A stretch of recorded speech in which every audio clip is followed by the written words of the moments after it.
ไม่เอารถชนผมอย่างเดียวเลยเกือบแล้วแป๊บนะพี่ชนะเดี๋ยวไปช่วย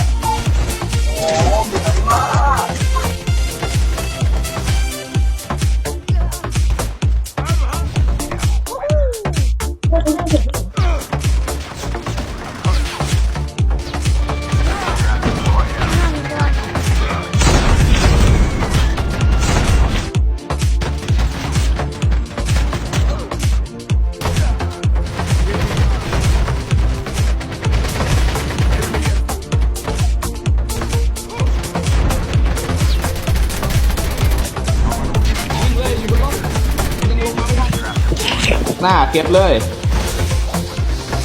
โอ้โหไอ้เหี้ย ไออาร์มโคตรแปลกเลยอ่ะจะลม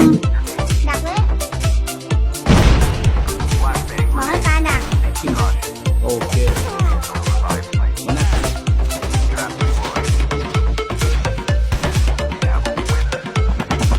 มาแล้วนะตีมันมาเติมแล้วพี่